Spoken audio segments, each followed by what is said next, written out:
Before the video begins, I just like to tell you that make sure you subscribe if you enjoy my content. Also, make sure you hit the bell icon so you never miss a beat. But yeah, let's get started. Oh, also, real quick, this list is in no particular order. I forgot to mention that at the beginning of the video. Yo, what's up, everybody? It's me, the Redundant Hybrid Productions, or this is the Redundant Hybrid for short. Anyway, guess what? I finally made it to 100 subscribers on YouTube! Yeah! Like, I am hype as shit for this. Although I'm a little disappointed that I didn't get to it sooner. But the point is, I finally got to 100 subscribers.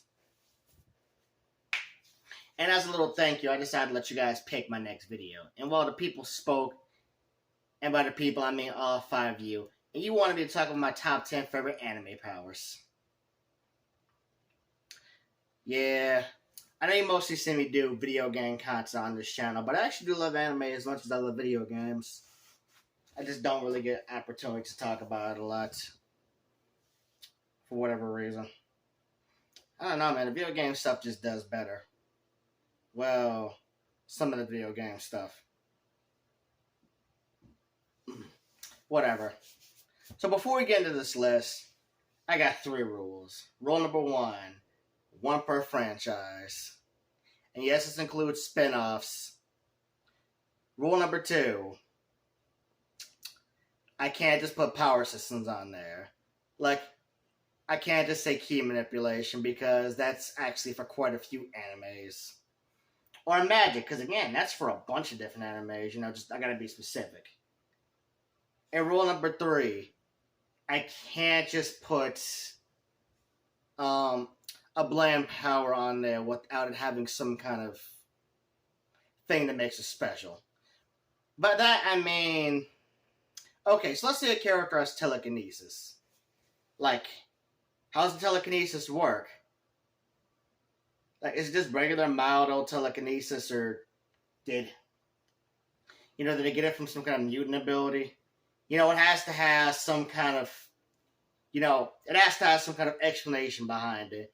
Some kind of weakness, some kind of strength, something that makes you just slightly different from regular telekinesis. If that makes sense. I don't think that makes sense. But whatever. Anyway, let's dive into the list.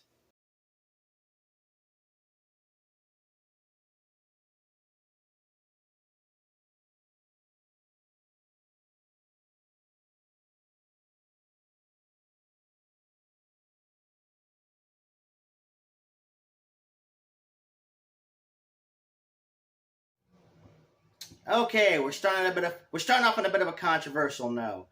I know when it comes to Dragon Ball powers, people usually go with Saiyan biology, but screw that. Run me into Mechian biology. As a Saiyan, all you can really do is get more powerful the more you get the shit beaten out of you and turn into a giant ape. I mean, that's cool and everything, but let's just look at all the stuff the Mechians can do.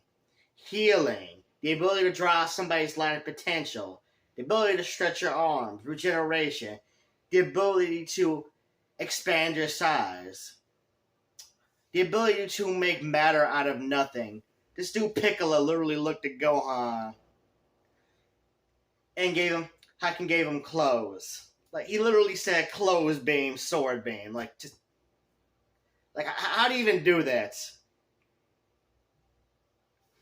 But yes, the Mechians have quite a few magical abilities that they can do. And it's even stated to be magic by, Vegeta and Nappa. So yeah, it's definitely different from key manipulation. I would say about the only drawback is that you want to get truly powerful, you have to have key manipulation in there. Which isn't something that's always available in Dragon Ball.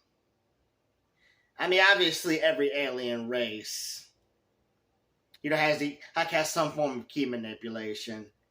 But not everybody can just, use key like that. Which is weird. But yeah, the reason why it's so low is because you kind of need key manipulation in order to get the most out of the Mechian biology. So yeah, moving on.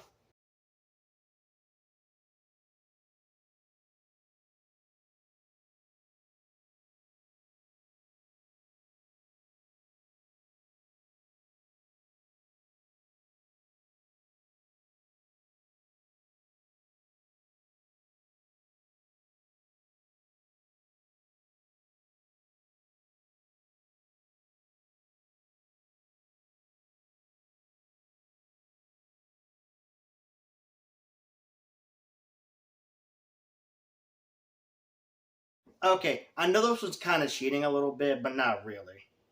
She actually does use her electricity in a multitude of unique ways. Let's see. She can magnetize different things, shock people, obviously. But she also has the ability to pluck iron out of the ground and make swords and tendrils and stuff. Not to mention her signature ability, Railgun, which basically turns arcade coins into railguns. Uh, Makes sense, I guess. Only in anime, or in comic books, or in video games. Really, any fictional medium.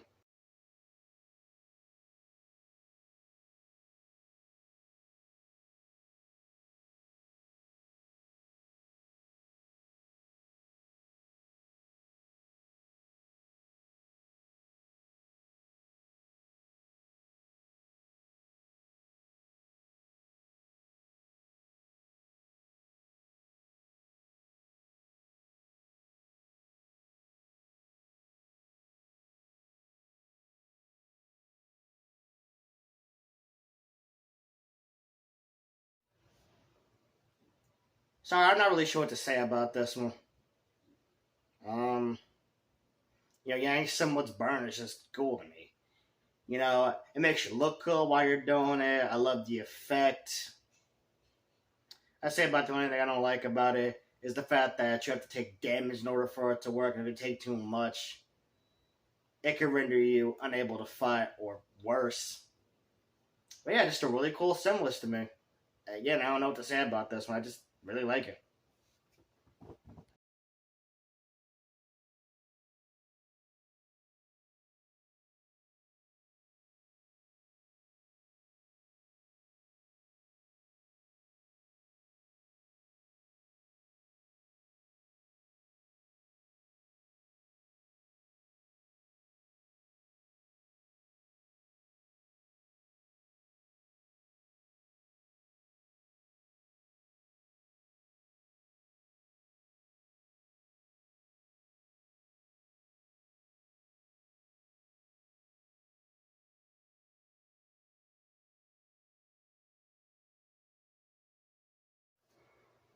Now you guys probably thinking, why Arma Hockey? Why not King's Hockey?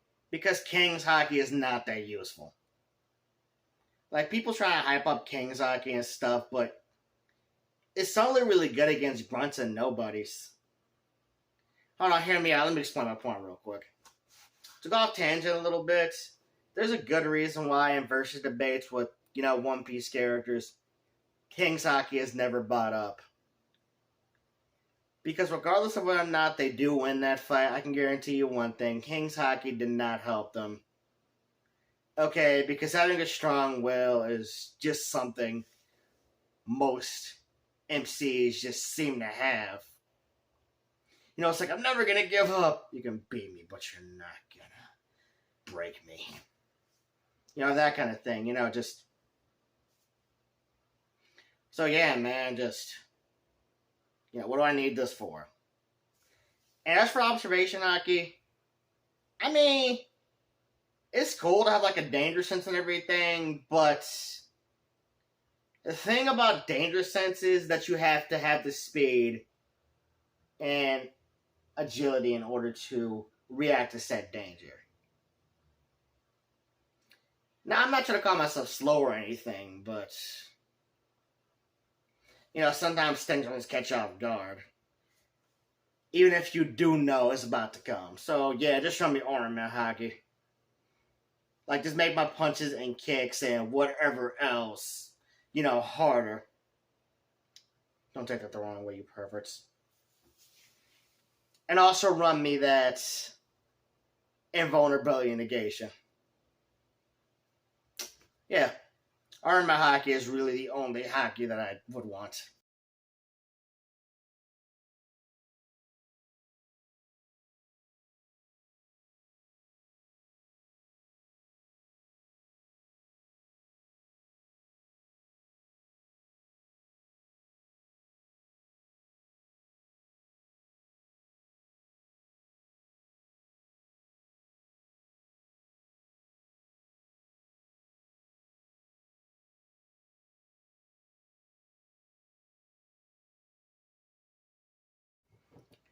I know Yu Yu Hakusho has more practical and more powerful abilities in it, but the spirit gun is just so cool to me. Like, it's been cool to me since I was a little kid. Like, I know you look kind of silly pointing a finger gun at somebody and going bang, but it won't be so silly when you're still standing and they're not. Like just there's just something so, you know, there's just something so badass about pointing a finger at somebody and shooting a laser out of it. Like imagine getting mugged, just like giving you money, and it's just like, you got a gun? Oh, that's your gun. Oh, I got a real gun right here. You know, it's like, did he just shoot? Did he just shoot energy out of his finger? Oh no, let's not mess with this guy. Like, just yeah, man, just so badass.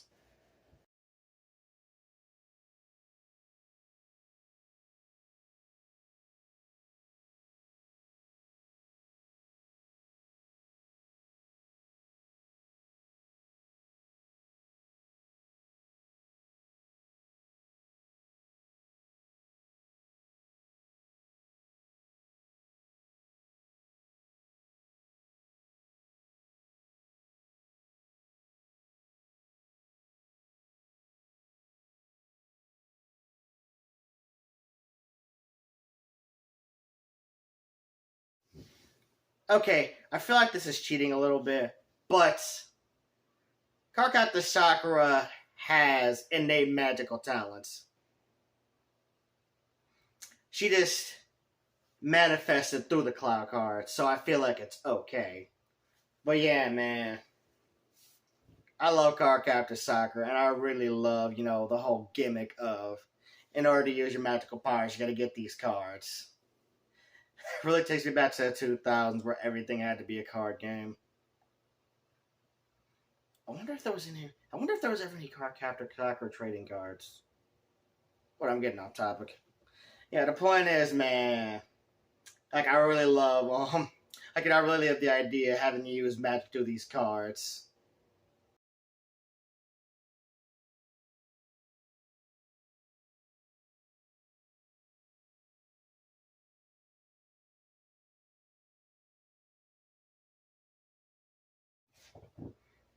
Yeah, I know.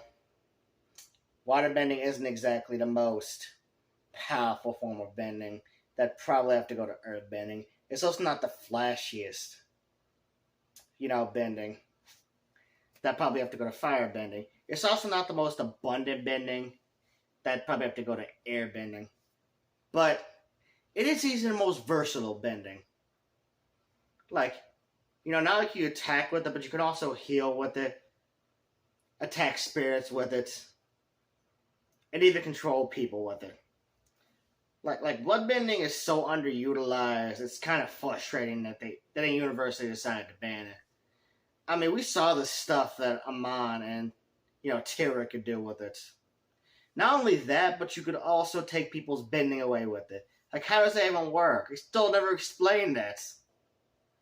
I mean, I'm guessing it has something to do with, you know, I'm guessing it has something to do with, your chakra points and, blocking chi. But still, how does that work? We never did get a good explanation about that. I want to know, how was Amon out here taking people's bending away with blood bending? Explain.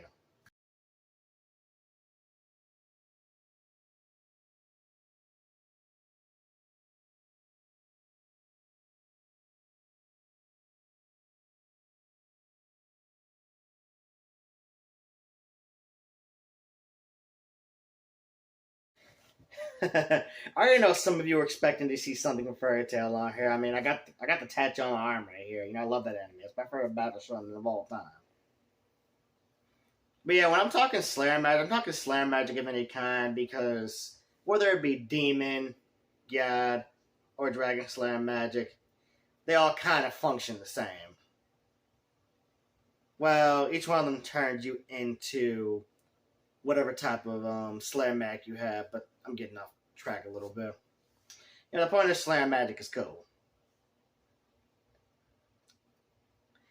And despite the fact that it's specifically designed to combat those things, it's actually really versatile and can handle just about anything that's thrown at it.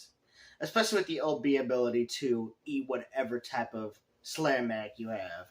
Let's say you're an Ice Slayer, you get to eat ice, replenish your health, and get a bit of a power boost. I say about the only drawback to this power is that if you're running low on magic, and the element you have isn't abundant, you might be in trouble.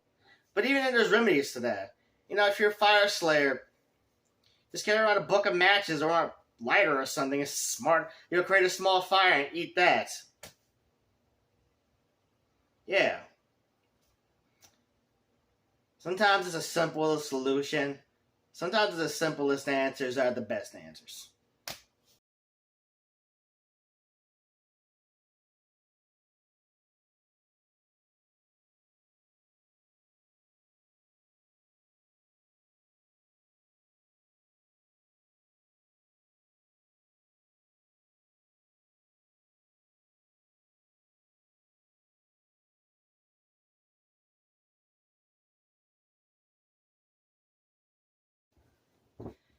I know this one's kind of an obvious one when it comes to My Hero Academia, but first of all, Deku is my favorite character. Second of all, One For All is one of the most powerful quirks in the series. There's a reason why Shigaraki's trying to get his hands on it.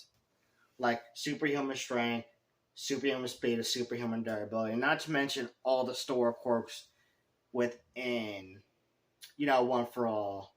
You got Black Whoop, you got Float, you got energy storage, you got Danger Sense, you got Smoke Screen, and you got Gear Shift. Now individually, all those might not seem great, but with One For All, they become stupidly powerful. Not to mention the fighting style you get from One For All. All the crazy techniques and stuff you can do from it. Like the ability to shoot pressurized air. And the fact that Deku learned his own fighting style from One For All. Which I know has nothing to do with the power, but I'm just saying, again, this one just has a lot of potential. One For All is pretty busted. Why would I pick another quirk? Unless you like the other quirks better, which is fine, but I'm gonna stick with One For All.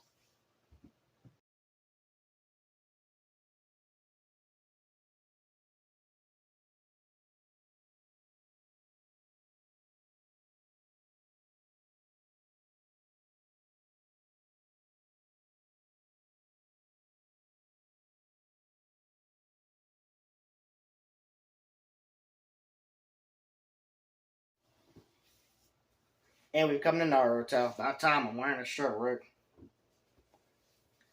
I know this is a bit of a car captor Sajiri situation where it's kind of an outside source, but once a Jinchuriki gets sealed inside of its host, they effectively become one. Which means their power is the host power. And, well, if anybody watched Naruto Part 1, I'm hoping you did. Anyway. Even with a little bit of that power, Naruto was able to summon, Gamma Bunta his first try. Well, not his first try. I meant, off rip. He was also able to overpower Neji's rotation. And while Neji was just, thrown for a loop, Naruto was still able to, Naruto still kept his bearings. But yeah, man, that Jinchuriki chakra is no joke, man. Increased speed, increased strength, increased durability, we also saw the stuff that Gaara was able to do. Although that was more of a takeover. Yeah, I'd say that's about the only downside to being a Jinchuriki host. You run the risk of your tail beast taking over. And, bad things happen when, your Jinchuriki takes over. That's all I'm going to say. But hey, man, with that kind of power behind it, it almost seems worth the risk. And that's my list of my favorite anime powers. Let me know if you agree with any of my choices, or what your favorite anime powers are. And open up a dialogue in the comments section. Hey, once again, thank you so much for 100 subscribers. I really hope to get 100 more real soon. And I wasn't just talking out of my neck, under my own community tab. I really will do top 10 final boss in gaming as my next subscriber goal. So look out for that. And until then, next time, make sure you are subscribed and got the bell notification on in order to get notified about my videos. Peace out.